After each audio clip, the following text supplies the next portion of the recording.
তুমি দেখো। আসসালামু আলাইকুম কাকা। আরে ওয়ালাইকুম আসসালাম, কেমন আছো তুমি? কাকা আছি ভালো। আসলাম একটু চা খাইতে, কিন্তু আপনারা মুরব্বীরা বসে রয়েছেন। আচ্ছা থাক। আরে কি কি কি এই আমরা কি বাঘ না ভালুক? এত ঢালাইতেছো কেন? আসো বসো বসো বসো। এই নয় কাপ চা দাও। আসলে দুঃখটা কি জানো ভাতিজা? না। মানুষের জন্য আমি যতই বেশি করি তত বেশি তারা আমারে খারাপ বলে। আরে এই গ্রামের মানুষের তো 7 জন্মের কপাল যে একজন আমার মতো ভালো মানুষ তারা মেম্বার হিসেবে পাইছে। কথা ঠিক না? দেখছো কথা কিন্তু ধরি বলেছে, মাটিতে পড়তে দেয় নাই। বাতিজার কথা তো গনায় ধরেন না ভাই। কেন গণধর্ম না কেন? আরে আমি একজন জনপ্রতিনিধি, মানুষ চিন্তা আমি ভুল করি না। আরে পাতিলের একটা ভাত টিপলি বোঝা যায় যে পাতিলের সব ভাত ফুটছে কিনা। বোঝা যায়। ভাতিজা,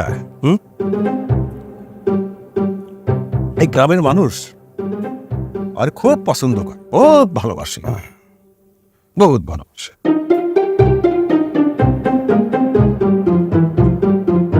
তবে আমি এবার ডিসিশন নিয়ে ফেলেছি, চেয়ারম্যান ইলেকশন আমি করবই করব। ডিসিশনটা কেমন হয়েছে ভাতিজা? ডিসিশন ভালো হয়েছে। হ্যাঁ, বাকি আছে গাছে ফল, ঝরে পড়ে যাবে, কাঁচা থাকিতে গাছে কেউ নাই খাবে। হ্যাঁ, বুঝলা ভাতিজা? রাজনীতিতে বেশি পাকতেও নাই, কাঁচা থাকতেও নাই। তবে একটা বিষয় আমি খুব আশ্চর্য হইতেছি যে এইরকম একটা সুন্দর শোক আমার মুখ থেকে ফস করিয়া কেমন করে বেরিয়ে গেল। মূল্যবান শুনল আমার মুখ যা বাইরে বল।